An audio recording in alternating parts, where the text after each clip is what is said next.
Bon après-midi, mesdames et messieurs, et bienvenue au webinaire d'aujourd'hui. Je vous rappelle que cette téléconférence est enregistrée. À ce stade, les participants sont à mon écoute. Pour ceux d'entre vous qui êtes au téléphone et qui avez besoin de l'aide d'un téléphoniste pendant l'appel, veuillez appuyer sur étoile 0.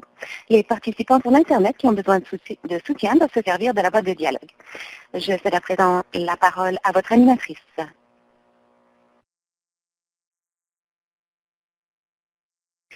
Julie Jury, bonjour et bienvenue à ce webinaire. Je suis très heureuse que vous preniez le temps de vous joindre à nous pour parler d'accès aux soins et navigation dans le système. Aujourd'hui, nous allons parler de ce que l'on fait pour aider les patients et leurs familles qui ne sont pas atteints de COVID-19. Nous allons parler de navigation dans le système, soins virtuels et comment cela peut toucher les patients, leurs familles et leurs proches aidants. Nous parlerons de communication et nous allons aussi parler de voir les soins du point de vue du patient. Je suis Julie Jury et je suis responsable des partenariats avec le patient à la CISS et c'est moi qui animerai le webinaire d'aujourd'hui. Un petit rappel que nous enregistrons le webinaire d'aujourd'hui et que nous allons vous fournir les archives sur notre site web dans les jours suivants ce webinaire. Nous sommes heureux d'organiser les webinaires de cette série, partenariat avec les patients, à l'époque de la COVID-19, en mode bilingue, dans ce webinaire.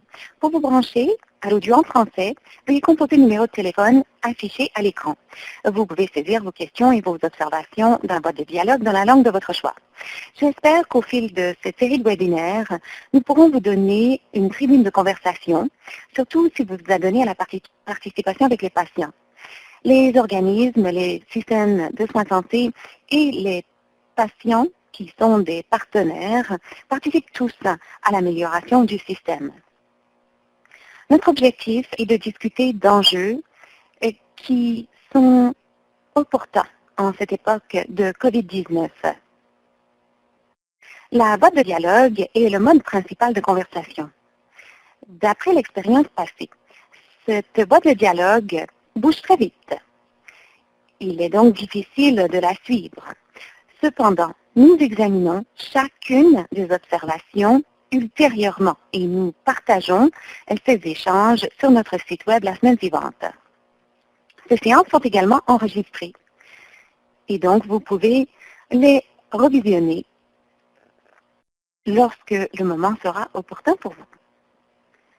Par ailleurs, j'aimerais aussi signaler que nous voulons que nos ressources soient les plus pertinentes possibles à la RCSS.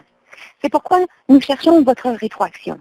Alors, allez à notre plateforme de participation du patient, prenez le temps de répondre à un bref sondage pour nous dire ce que l'on fait bien et ce qu'on peut améliorer. Merci.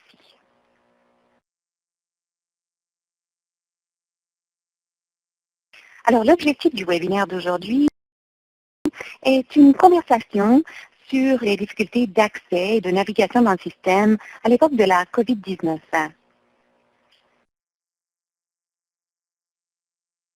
On souhaite également examiner ce que l'on cherche pour les patients à l'avenir. Et je vais vous présenter nos conférenciers invités, entre autres Heather Thiessen, qui travaille depuis 11 ans à ces questions. Elle travaille pour CSA et elle co-préside une table sur le leadership des patients. Elle défend les besoins centrés sur le patient et veille à ce que la voix du patient et de sa famille soit non seulement entendue, mais également intégrée aux politiques et aux mesures d'amélioration de la qualité. Heather, je vous cède la parole. Heather Thiessen, merci et bonjour à tous. Bienvenue à cette conversation très importante. D'abord, je souhaite signaler que je me trouve sur un territoire, comme vous sans doute, ancestral. Cette photo est la photo d'où je me trouve en Saskatchewan. Et j'aimerais signaler que nous nous retrouvons aujourd'hui sur les territoires ancestrales du traité suisse et de la patrie des Métis. Où que vous soyez, je vous demande de silencieusement remercier vos hôtes de vous accueillir. Alors, merci Julie de cette introduction. Alors, comme vous le savez sans doute, bon, peut-être que vous ne le savez pas, mais je suis, moi, malade chronique. J'ai 2 conditions neurologiques donc, qui se cumulent et en raison desquelles je me retrouve très souvent à l'hôpital et dans le système de soins de santé, au moins tous les 6 mois. Je me suis retrouvée sur le respirateur en soins intensifs et j'ai eu un cheminement très complexe. Mais nous n'allons pas parler de ce cheminement aujourd'hui. Nous allons plutôt parler de moyens par lesquels j'ai accès aux soins, moi, comme patiente. Toutes les semaines, je dois recevoir un traitement à l'hôpital universitaire local. Et je suis très craintive pour le moment d'aller à l'hôpital, car je ne veux pas être plus malade que je ne le suis. Cela dit, je sais que ce traitement est nécessaire. Et je suis heureuse de pouvoir me retrouver dans un système de soins de santé qui reconnaît que j'ai besoin de traitements hebdomadaires. Voici des photos de moi en haut. C'est après mon traitement. Alors, je suis très fatiguée, mais je dois porter un masque tout le temps. Et j'en suis reconnaissante car ça signifie que je suis protégée. Et sur la photo d'en bas, c'est moi et mon équipe de personnel infirmier qui me gardent en sécurité. Nous nous amusons tout en conservant une bonne distance physique entre nous et tout le personnel porte également un masque tandis qu'il est en contact avec moi. Mais ce personnel veille aussi à ce que je ne sois pas trop angoissée. Beaucoup de patients et de proches hésitent à interagir avec le système de santé. Ils hésitent à aller à leur rendez-vous, à se rendre aux urgences. Ils espèrent que les choses s'amélioreront tout seuls, toutes seules. Cela m'inquiète beaucoup parce qu'il se fait très peu de sensibilisation. J'ai assisté à un webinaire il y a quelques semaines et j'ai entendu des membres de la famille dire, bon, je dis à ma mère et à mon père de ne pas aller à l'hôpital. Cela m'effraie beaucoup. C'est parce qu'ils craignent la COVID-19. Je suis heureuse de voir que des représentants de CHIO sont sur l'appel, dont Marie, parce qu'ils faisaient un travail extraordinaire à CHIO, dont un accès virtuel à des soins d'urgence. Lorsque je vais à l'hôpital, je passe par 4 points de vérification. Alors, je reçois un coup de fil la veille pour veiller à ce que je n'ai pas de symptômes. Ensuite, je suis accueillie par le personnel de la sécurité et on me pose de nouveau des questions par rapport à mes symptômes. Ensuite, je parle à une infirmière avant d'être admise. On me donne mon masque et ensuite, on me repose les mêmes questions à l'admission. Alors, je vous signale que tout le monde veille à ce que je sois en bonne santé en entrant. Mais c'est quand même terrorisant parce que,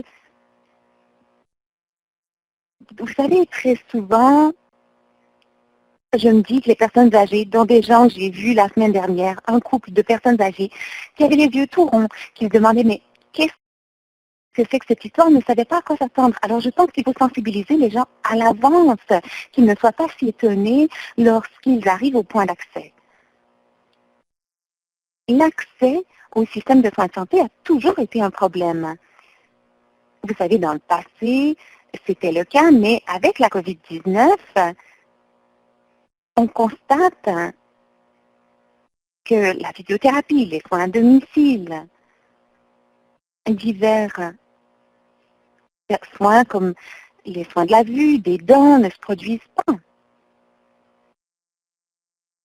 Alors que les patients et leurs proches ont toujours des maux de dents, ils ont toujours des problèmes avec leurs yeux, ils ont toujours le cancer et ils ont quand même toujours besoin d'avoir accès à ces soins. Alors il faut avoir une conversation sur les moyens par lesquels on peut s'adapter et aider les gens à ne pas être aussi craintifs. J'aimerais qu'on fasse preuve de créativité. Le docteur Robin Maggie est un excellent exemple. Elle, par exemple, a pu obtenir une chirurgie de la cataracte elle-même. Et c'est formidable. Et elle a sensibilisé tout le monde à ce fait. Mais je suis aussi également très inquiète de gens comme mon voisin ou ma voisine Lisa, qui est malade chronique et qui a dû avoir une chirurgie la semaine dernière. Elle n'a pas accès aux médias sociaux et donc elle a pu avoir sa chirurgie, mais son mari ne pouvait pas l'accompagner et ça a été vraiment pétrifiant pour elle. Il y a eu très peu de sensibilisation à l'avance. Ça aurait pu faciliter son cheminement. Alors je pense qu'il faut réfléchir aux moyens par lesquels on peut être créatif, comment on peut travailler avec les patients et les proches qui ont éventuellement besoin d'avoir accès au système, de sorte que l'on trouve un moyen sécuritaire de permettre à tout le monde d'avoir accès au système et pas seulement ceux qui ont des ressources particulières. Tout le monde devrait avoir le même service. Alors, comment créer cet environnement où les gens ont une communication uniforme? Alors, il y a des écarts de communication parmi les patients et leurs proches, mais aussi parmi le personnel. Et il faut combler cet écart de sorte que tout le monde se sente en sécurité et que tout le monde puisse accéder au système. Et les prestataires, lorsqu'ils prodiguent des soins, ils doivent savoir qu'ils peuvent atténuer ces craintes en ayant ces conversations, même par vidéo, ou en personne, ou même au téléphone. Il faut veiller à ce que l'on protège les personnes âgées et qu'on protège leurs renseignements personnels. Pensez à ma mère qui a 83 ans, qui n'a jamais rien acheté en ligne. Alors, si on devait lui proposer des soins virtuels, il faudrait lui faire comprendre que c'est sécuritaire, mais il faudrait que ce le soit. Alors, lorsque vous amorcez une conversation avec un patient comme cela, vous devez reconnaître que c'est une conversation privée et que vous êtes comme dans une salle privée. Il faut être audacieux et demander aux patients et aux proches s'ils sont dans un lieu sûr où vous pouvez avoir une conversation privée avec eux. Vous savez, les temps changent rapidement et il y a vraiment beaucoup de possibilités d'alléger ces souffrances et ce stress vécu par les patients et leurs proches. Je crois personnellement que les personnes qui ont une expérience vécue peuvent nous aider à créer de nouveaux moyens d'accéder aux soins à l'ère de la COVID-19. CSA a créé une trousse d'outils gratuite qui peut être très utile. C'est formidable pour les patients, pour les proches, comme pour les prestataires de soins. Alors, je souhaite vraiment démanteler les obstacles et à cette diapo-ci, vous allez voir que c'est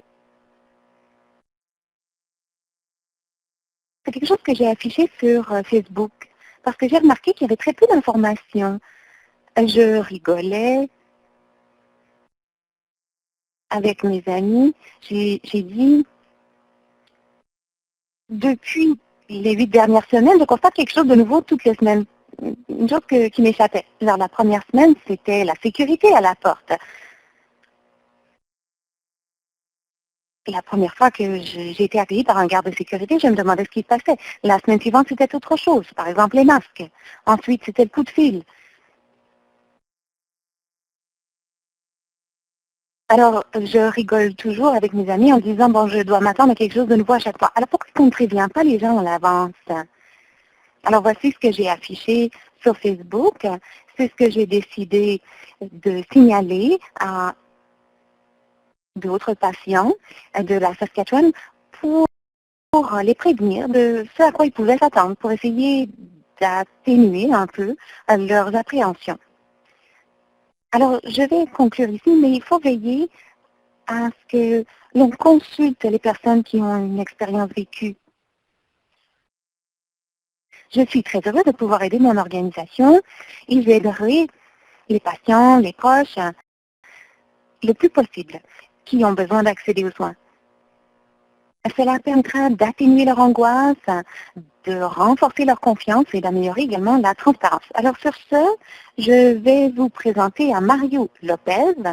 Mario est un patient partenaire formidable qui est un ancien membre du conseil consultatif du Premier ministre de l'Ontario, oui,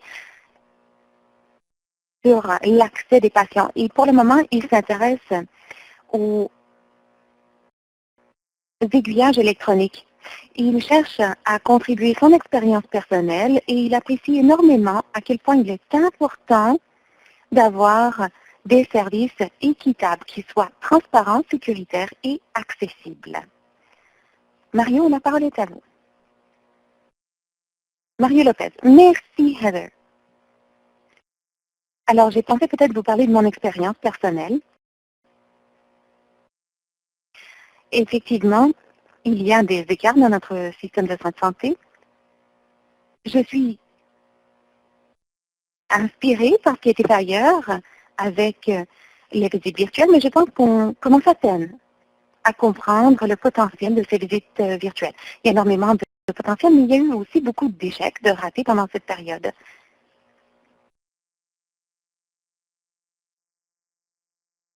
Moi, je devais avoir 3 rendez-vous distincts en mars et avril, entre autres pour faire des analyses sanguines.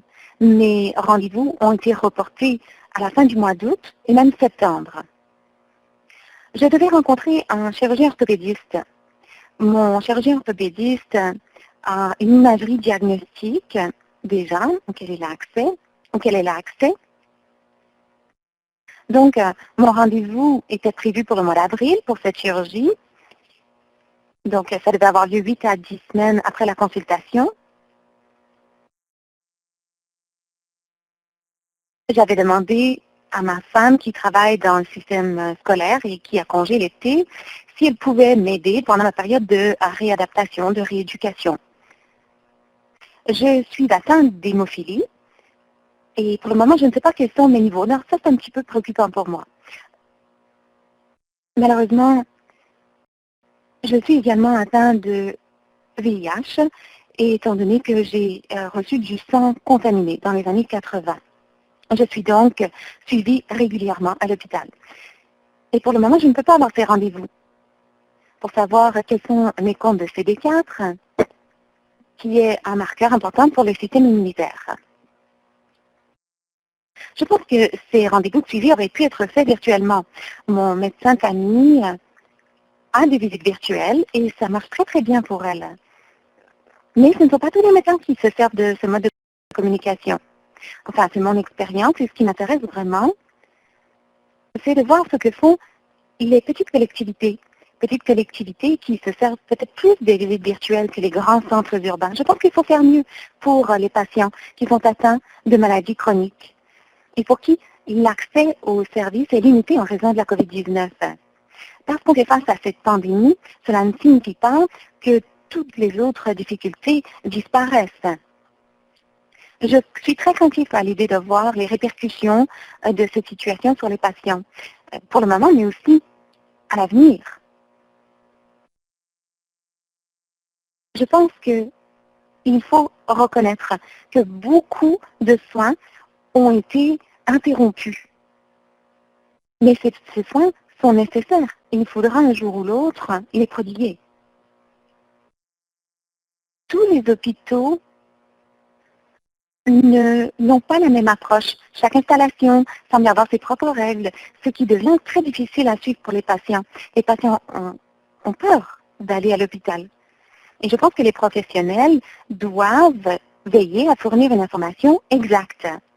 Bon, je ne prétends pas avoir toutes les solutions, mais collectivement, je pense qu'il faut collaborer pour arriver aux meilleures solutions possibles et demander du changement dans les politiques. Nous avons des solutions, j'en suis convaincue. Mais quelqu'un doit les écouter, pas seulement écouter, mais aussi agir en fonction des solutions qu'on propose. Je vois aussi des choses extraordinaires qui se produisent du côté de la santé numérique. Nous avons maintenant beaucoup de visites virtuelles. Il a fallu beaucoup de temps avant qu'on puisse les avoir. Récemment, mon hôpital, Guelph Général, a communiqué avec moi pour m'informer que si j'avais besoin de thérapie de remplacement facteur 8, un médicament que je prends pour contrôler mon hémophilie et les saignements, que je devais appeler l'hôpital pour veiller à ce que les services soient disponibles à l'hôpital.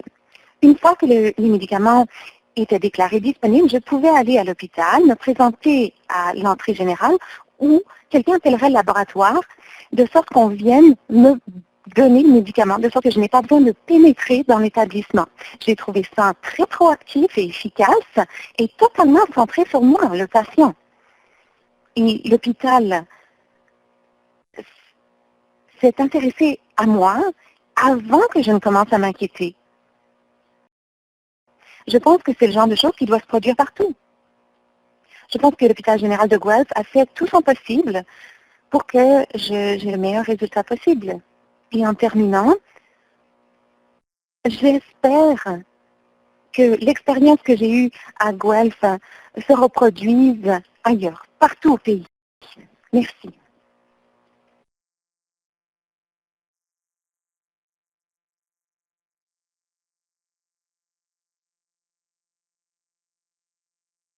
Julie. Marion, merci beaucoup. Vous savez, c'est très important pour nous d'entendre votre expérience et votre expertise pour essayer de mieux comprendre l'impact de la COVID-19.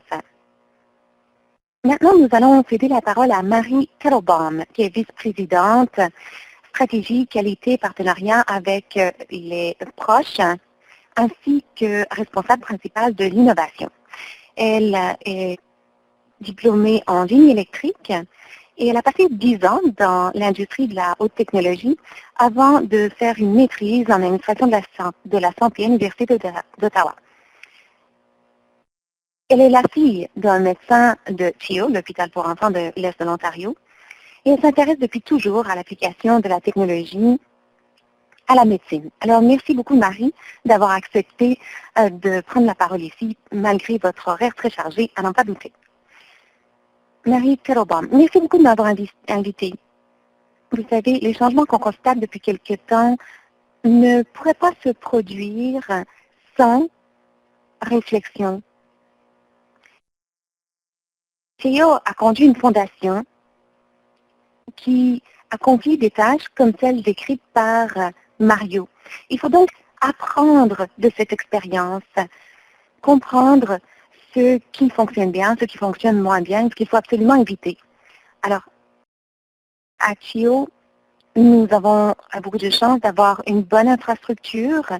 Donc, on s'intéresse aux soins virtuels depuis un bon moment, comme une nouvelle forme d'accès, ou une forme d'accès, si vous voulez, depuis assez longtemps. Et les changements sont introduits depuis un moment, de pair avec des prestataires très motivés. Alors, on a fait des projets pilotes pour voir comment les visites virtuelles pourraient changer la prestation des services. Bon, évidemment, la COVID-19 a tout changé pour un grand nombre d'entre nous. Alors, il a fallu accélérer la cadence du déploiement de ces soins virtuels dans bien des plateformes, bien des environnements.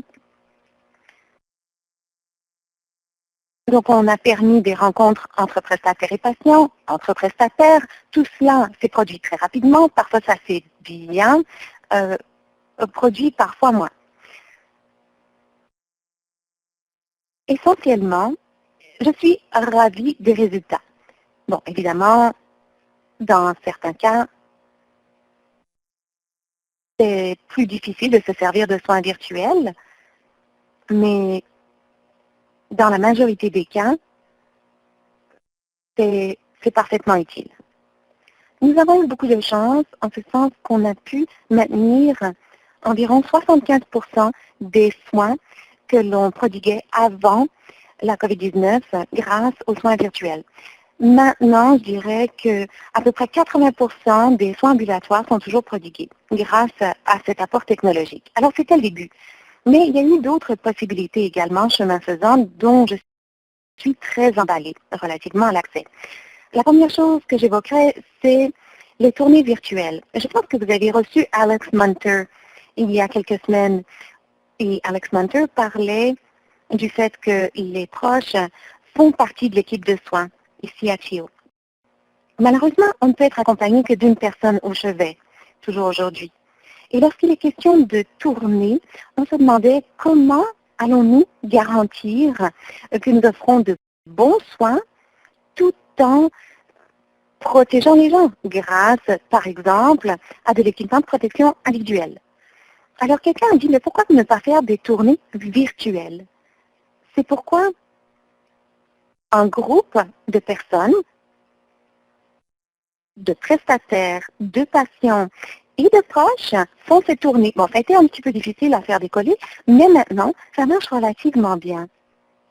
C'est une autre forme de soins virtuels qui permet d'avoir accès à un plus grand nombre de prestataires et aussi à d'autres proches. Alors, j'aime beaucoup cette façon de procéder. Ce n'est pas un modèle conventionnel de tournée, mais c'est très utile, surtout à l'époque actuelle. Ensuite, nous avons aussi les visites aux urgences virtuelles.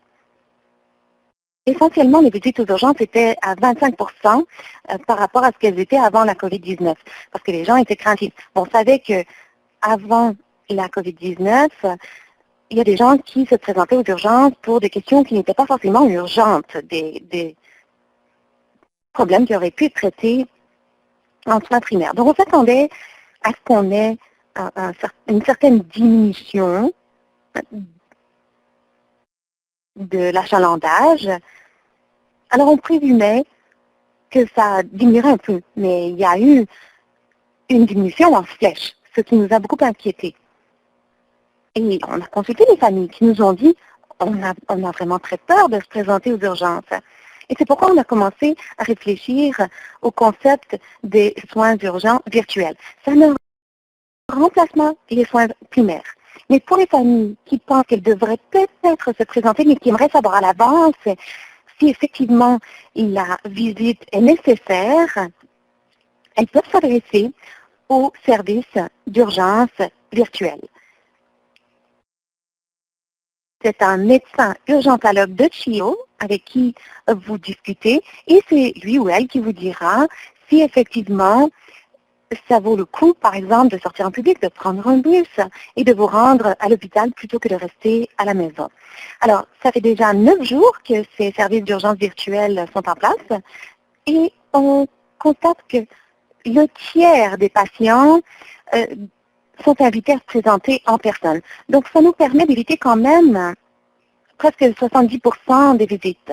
Ce sont des gens qui peuvent consulter un professionnel sans devoir se présenter aux urgences. Et pour les 30% restants, 30-33% restants, eh bien, ces personnes doivent se présenter aux urgences, mais elles savent qu'elles se présentent parce que c'est indiqué.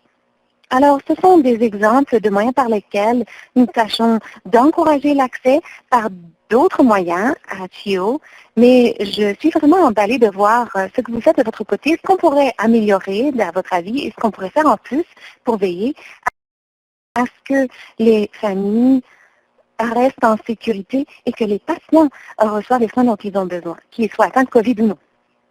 Julie Jury, c'est fascinant, Mary, de voir à quel point votre organisme est innovant. Je pense que les parents et les patients vous poussent sans doute à innover. Je les connais, j'ai été peu là. Alors, félicitations pour le travail que vous faites. Je suis très heureuse de voir que vous servez de la rétroaction que vous recevez de vos patients et de leurs familles. Alors, à présent, nous allons passer à la partie questions de notre conversation. Nous sommes arrivés juste au moment où on voulait le faire, à midi. Alors, je vais céder la parole à Heather qui va nous présenter les questions. Alors, sur le plan technique, nous allons nous servir de la boîte de dialogue pour répondre aux questions. On va vous donner un petit préavis avant qu'on passe à la question suivante parce qu'on voudra dégager la boîte de dialogue avant de passer à la question suivante. Alors, on va vous donner un préavis de sorte que vous ayez le temps de saisir les observations que vous voulez saisir. Alors, partagez vos connaissances, partagez les outils dont vous vous servez. Dites-nous ce que vous avez constaté du point de vue de l'accès, de la navigation, les patients, les proches aidants, ainsi que les responsables de la participation avec le patient. Quels sont les obstacles pour le moment? On entend beaucoup parler de crainte, d'angoisse. Alors, Heather, je vous cède la parole. Heather Thiessen. Bien. Alors, d'abord, je souhaite remercier Mario Lopez pour sa réflexion comme patient. Et Marie, merci beaucoup. Marie, je vous remercie du fond du cœur parce que il faut de l'innovation et il faut écouter les patients et leurs proches pour savoir quels sont leurs besoins et comment on peut travailler ensemble afin de créer des solutions. Alors, merci beaucoup du travail que vous faites. Alors, la première question est quels sont les défis et les obstacles à l'accès aux soins pour les patients en période de COVID-19? Alors, prenons quelques instants pour prendre vos observations. Je vois que vous êtes déjà très actif. Alors, je vais regarder ce que vous dites. Lorsqu'il ne restera plus que 2 minutes, je vous donnerai le signal.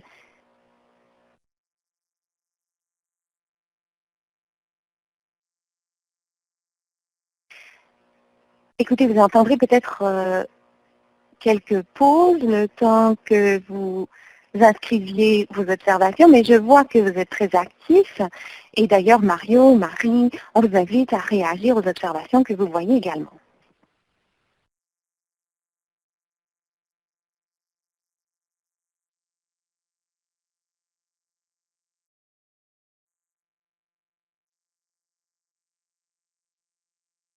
Déjà, je vois restrictions, enfin toutes sortes de choses de choses qui sont importantes pour moi. Restrictions par rapport aux visites.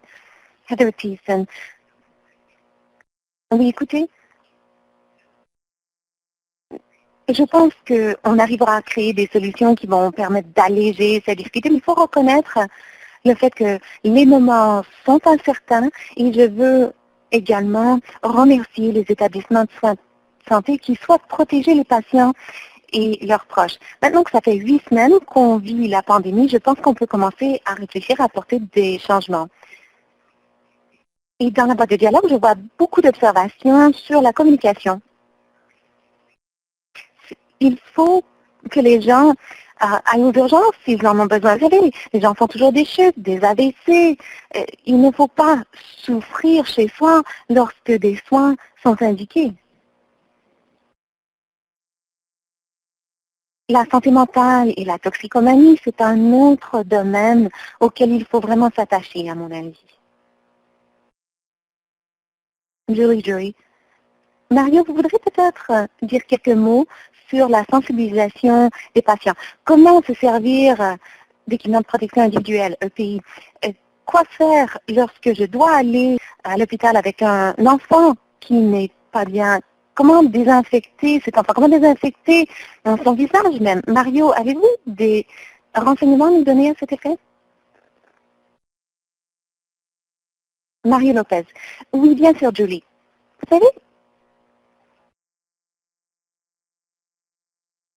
on a organisé un webinaire, la société des hémophiles, mais je pense que c'est pareil pour la société du cancer. Enfin, on a organisé un webinaire pour s'informer. Le fait qu'il ne faut pas craindre d'aller aux urgences. Si on a un problème, il faut aller à son hôpital local. C'est sécuritaire, il y a beaucoup d'équipements de protection individuelle, alors personne ne doit craindre d'aller chercher des soins. Si vous avez besoin d'accès, il ne faut pas craindre de l'obtenir.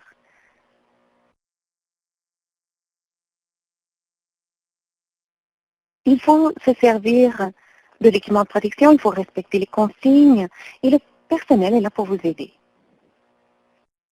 Heather Thiessen, Maggie soulève une question importante par rapport aux chirurgies et aux soins dits non urgents. Vous savez, pour le patient en attente, le monde autour de lui s'écroule. Alors, comment aider les patients à garder le moral pendant cette période? Comment communiquer les étapes que l'on met en place? Je pense que c'est le partage d'informations qui aidera les patients et leurs familles ainsi que les prestataires de soins à savoir que bon, on fera telle chose en premier, telle autre chose en deuxième. Pourquoi est-ce qu'on le fait? Eh bien, parce que on est dans un magma confus de soins qui est déjà complexe en temps régulier, imaginez avec la pandémie.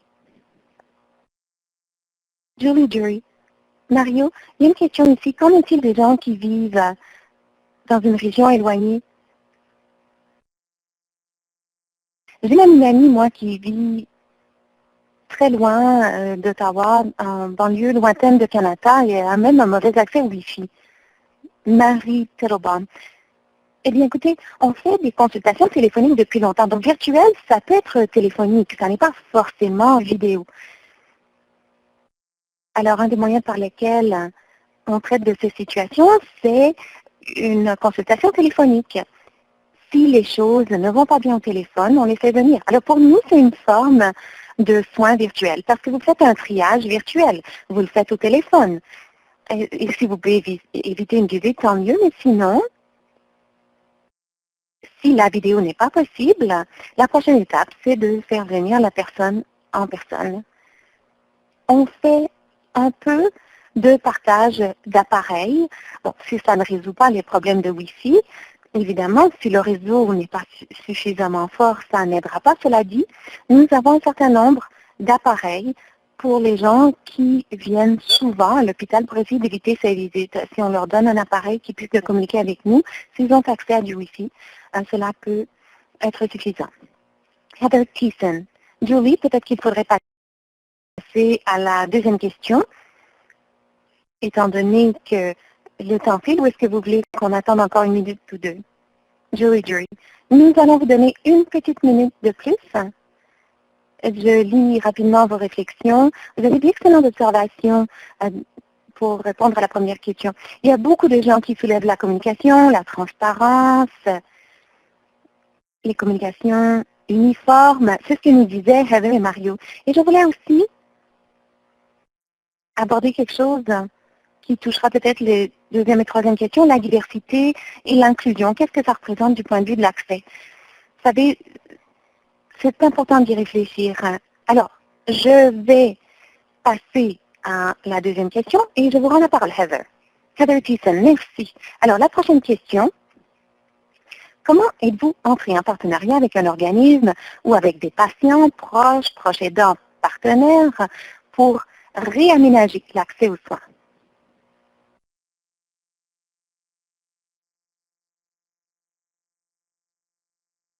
Julie. Alors, nous allons vous donner un instant ou deux pour répondre. En attendant, on suivra ce qui s'inscrit dans la boîte de dialogue.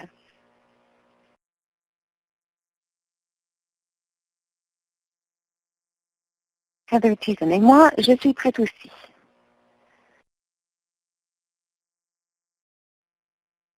Julie, je voulais faire une observation relative à la question précédente sur la communication. Un de nos patients partenaires a parlé du concept des soins éclairés par les traumatismes et la communication éclairée par les traumatismes. Un grand nombre de patients et de proches qui vivent les difficultés d'accès aux soins et de navigation dans le système de soins de santé vivent ces problèmes depuis longtemps et ont vécu beaucoup de difficultés dans leur démêlé avec le système. Alors, comment aider ces familles à l'époque de la COVID-19? Moi, je communique avec eux très souvent et c'est ce qu'ils évoquent très souvent, le fait que cela a un impact sur leur santé mentale, qu'ils ont besoin de plus de soutien, qu'on doit renforcer les soutiens en matière de santé mentale en cette période de pandémie. Alors peut-être que vous pouvez en parler dans la boîte de dialogue. Heather Thiessen. Oui, justement, comme malade chronique moi-même, je me suis retrouvée dans les soins intensifs. Et lorsque l'histoire de la COVID-19 a commencé, j'étais pétrifiée que je serais une de ces personnes qui n'auraient pas accès à un respirateur si j'en avais besoin, comme ça a été le cas, par exemple, en Italie. Il faut quand même recevoir ces traitements, on n'a pas le choix. Il faut quand même garder un état d'esprit positif, mais ça pèse lourd. Alors, c'est très important de s'occuper de soi et de pouvoir parler à sa famille, à ses amis, à ses proches par rapport à ses volontés, par rapport à la planification préalable des soins et de dire, bon, j'ai peur. c'est dur parce que je ne veux pas que mes proches soient malades et de toute façon, je ne peux pas me faire accompagner, mais mes proches peuvent quand même m'y conduire et aller m'y chercher. Ça m'aide quand même beaucoup parce que je peux faire un post-mortem avec eux, leur dire comment je me sens. Julie, il y a une question, Mario, ici que j'aimerais vous adresser par rapport au soutien des familles du côté de la santé mentale ou alors les patients qui ont des besoins thérapeutiques complexes. Qu'est-ce qu'on fait pour les aider, non seulement sur le plan de l'accès aux soins, mais sur le plan de la communication? Comment obtient-on un soutien accru à l'heure actuelle? Marie Telobon. Eh bien, on fait quelque chose en vertu de notre politique pour la pédiatrie en Ontario. On examine de nouveaux modèles, c'est-à-dire comment offrir des soins de répit, comment permettre aux prestataires de soins directs qui pour le moment ne peuvent pas prodiguer des soins comme ils le faisaient de manière conventionnelle, comment peut-on les déployer dans la communauté? Mais aussi les visites avec les spécialistes dans des contextes comme celui-ci. Bon, ça peut être relatif aux soins particuliers de l'enfant et ça peut être sous forme de groupe pour essayer de répondre à des conversations. On a même des assemblées publiques pour répondre à un groupe de personnes. On en fait une fois par semaine pour essayer de maintenir des liens avec nos commettants. Alors, je continue de lire. Un des commentaires qui est souvent évoqué par les familles, c'est le concept de ce changement de dynamique du pouvoir lorsqu'on a des soins virtuels. Normalement, vous allez dans un endroit qui ne vous est pas familier, vous êtes dans un bureau, dans un endroit où vous n'êtes pas très confortable, et lorsque vous avez une visite vidéo, ou même au téléphone, mais plutôt vidéo, vous êtes toujours capable de vous regarder dans le blanc des yeux, mais vous êtes dans votre chez vous, confortable. Vous n'avez pas dû quitter votre environnement pour avoir cette conversation.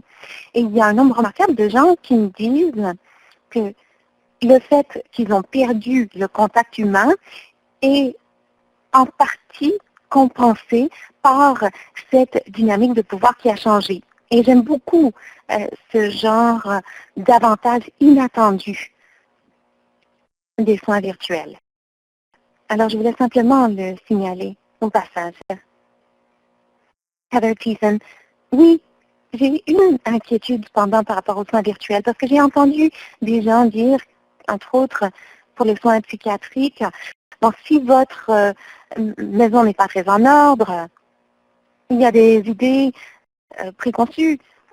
Il peut y avoir des a priori, par exemple, quelqu'un qui voit que c'est le bordel chez vous, qui se dit, bon, ça y est, c'est le bordel dans son esprit. Mais bon, on est en beau milieu d'une pandémie, tout le monde vit un peu dans le chaos. Alors, je pense que ça a été soulevé. Ce que vous voyez derrière la personne ne reflète pas forcément mon état de santé ou mon état d'esprit. Julie, Mario, je sais que vous avez été patient partenaire dans bien des aspects du système de soins de santé et je constate ici des gens qui disent que maintenant, ils ont l'impression qu'on s'intéresse davantage à eux. Il y a quelqu'un qui dit il faut être persistant. Dans le passé, on ne réagissait pas à nos demandes et maintenant, on nous accorde plus d'attention. Alors Mario, pouvez-vous nous parler de votre expérience des dernières semaines à titre de patient partenaire? Peut-être un peu parler de la dynamique de pouvoir qu'évoquait Marie. Mario Lopez. Eh bien, oui. Vous voyez, dans certains cas, bon, moi j'ai des inquiétudes. Mon accès aux soins signifie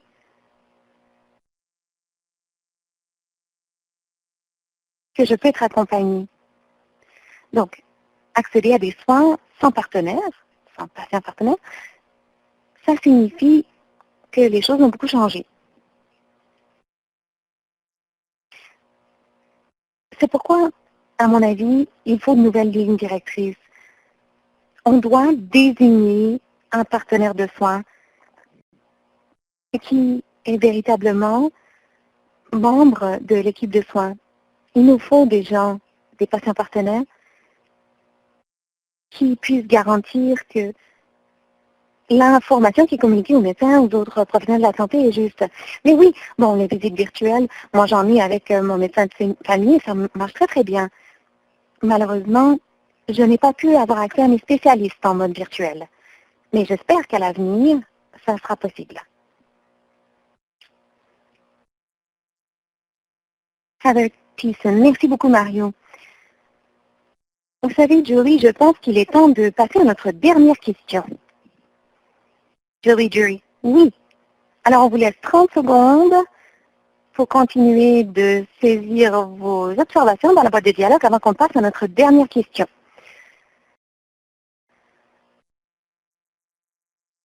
Alors, on passe à la troisième question.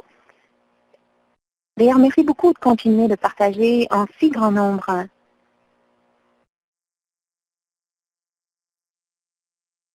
Je vois que Mike Warren dit qu'il est étonné qu'il n'y ait pas de référence aux patients partenaires dans les dernières annonces de financement des IRSC. Bon, vous avez raison, Mike, mais en attendant, on passe à la troisième question. Heather Thiessen, oui. Alors, la dernière question. Quels outils, donc quelles techniques faudrait-il utiliser pour améliorer l'accès aux soins pour les patients? Parce que la COVID-19 signifie qu'il se fait un travail formidable. Et un jour, lorsque cette pandémie sera derrière nous, il y a beaucoup de choses qu'on voudra conserver. Alors, parlons des choses qu'il faut conserver une fois que la COVID sera derrière nous. Vous savez, je me disais qu'il ne faut pas perdre de vue qu'on a vite changé lorsque la pandémie a été déclarée. Alors pourquoi ne pas être capable d'agir aussi vite de manière à améliorer les soins prodigués aux patients et aux proches, surtout par des modes virtuels qui leur permettent de rester chez eux dans le confort de leur foyer? Julie. Mario, on a quelqu'un qui nous dit ici,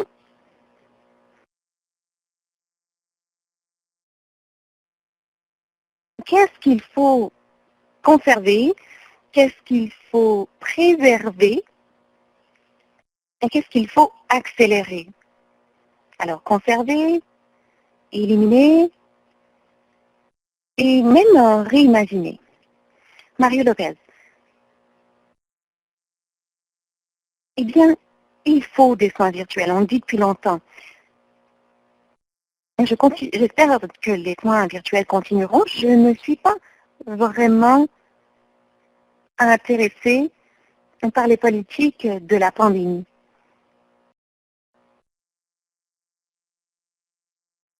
C'est avantageux pour le gouvernement en quelque sorte et pour les fonctionnaires qui prennent ces décisions parce que la voix du patient n'est pas entendue, les patients ne sont pas invités à établir les politiques. Je pense qu'on devrait plutôt penser à des pandémies futures. On devrait se servir de cette situation pour éclairer les politiques de l'avenir. Heather Thiessen, vous saisissez si vite vos observations que j'ai du mal à les suivre dans la boîte de dialogue. Julie. Une observation sur deux dit conservons les visites virtuelles. Marie, dites-nous ce qui se passe chez les médecins. Est-ce qu'ils aiment bien les visites virtuelles? Non. Marie Terobam, eh bien, ce n'est pas uniforme. Vous savez, une chose que je dirais, c'est que ça ne se fait pas du jour au lendemain. Ce n'est pas aussi facile que de dire, bon, on va allumer son ordinateur et c'est fait. Quelqu'un a partagé un lien qui disait comment ça donner des soins virtuels de manière efficace. On a une équipe qui s'occupe exclusivement de cela. On a publié 20 outils pour essayer d'aider les prestataires à s'y retrouver dans ces nouvelles méthodes. Il faut continuer d'apprendre, d'avoir des conversations pour tendre vers cet état futur. On a dû très rapidement déployer ces solutions virtuelles. On ne voudra pas toutes les conserver. On devra déterminer ensemble lesquelles ont fonctionné, lesquelles n'ont pas fonctionné et investir dans les plus prometteuses, de sorte que, comme patient, on n'ait pas besoin de s'y retrouver dans 7 plateformes différentes. Un de nos patients partenaires dans les coupes de recouvrement médical a dit: selon la clinique, le courriel est différent, le rappel intervient à un moment différent. Parfois c'est un outil, parfois c'est un autre. Ça me laisse vraiment perplexe. Alors, effectivement, on a encore beaucoup de travail à faire pour essayer de rationaliser cette information, non seulement pour un hôpital, mais pour l'ensemble des organismes, de sorte que ce soit beaucoup plus homogène, à la fois pour les prestataires comme pour les patients et leurs familles. Hello, Jason. Merci. Marie, je vois des observations très intéressantes.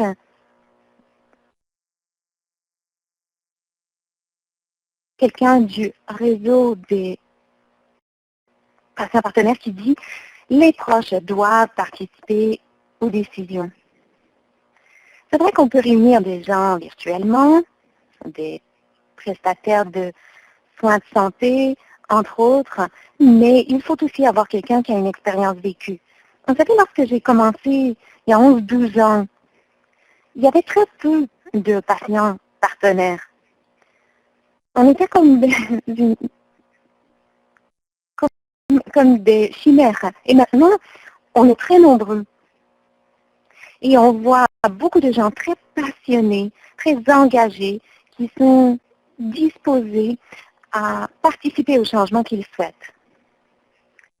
Vous savez, je ne veux que personne ne vive ce que j'ai vécu à l'époque où on avait un système qui était centré sur le prestataire ou centré sur le système.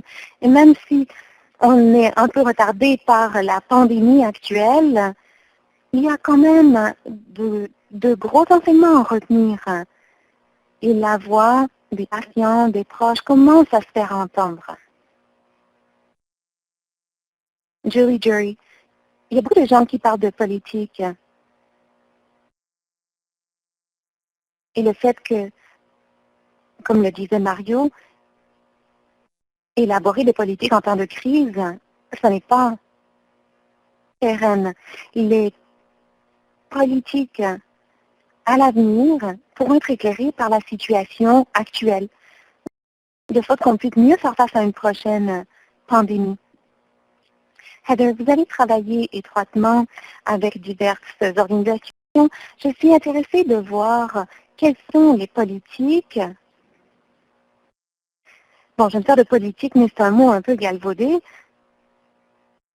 Parfois, ça n'est pas toujours rédigé non plus. Comment voyez-vous l'avenir? Qu'est-ce qu'on devrait conserver? Qu'est-ce qu'on devrait éliminer? Une chose dont je suis fière en Saskatchewan, lorsqu'on est devenu une seule autorité de santé, on a vraiment demandé aux patients et aux proches de participer à l'élaboration du système. Et j'espère que ce sera toujours le cas à l'avenir. Oui, on a besoin de politiques et de procédures dans notre système de soins de santé. Il y a encore beaucoup d'organismes, il y a encore beaucoup de prestataires, mais une chose qui est constante, c'est la voix des patients. Du début de leur cheminement jusqu'à la toute fin. C'est vraiment essentiel que les procédures, les politiques tiennent compte de la voix du patient. Et on le voit de plus en plus dans les normes également. Alors, lorsque j'évalue pour Agrément Canada, je me sers de mon expérience vécue, mais je me sers aussi de ces politiques qui ont été élaborées avec l'apport des patients. Vous savez, je pense que cette pandémie va remettre un peu les pendules à l'heure pour tout le monde. Mario Lopez, si vous me permettez, j'aimerais ajouter quelque chose. Vous savez, l'expérience vécue,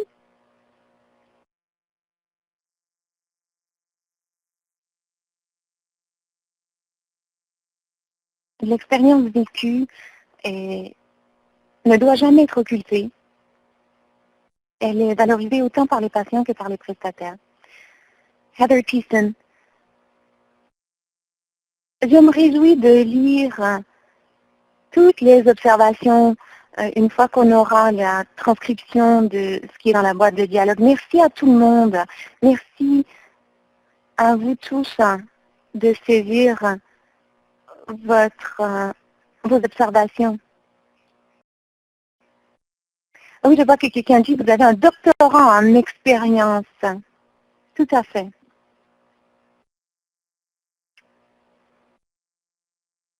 Jury. Bien, je pense qu'il faudra passer à notre conclusion. Heather Thiessen, oui, je vois que le temps file effectivement. Alors, nous allons passer à notre dernière diapositive. Je viens simplement vous montrer cette photo que j'ai prise l'autre jour, après une journée un peu étrange, et un peu comme après la tempête, vous savez, on se retrouve dans une nouvelle situation. Dans notre cas, ce sera un nouvel accès aux soins, et c'est une occasion, tandis qu'on avance, de voir comment se servir de l'expérience et de l'expertise des patients et des proches pour s'adapter, de sorte qu'on ait de nouvelles normes. Ce sera essentiel pour garantir des soins sécuritaires pour tous ceux qui auront accès aux soins.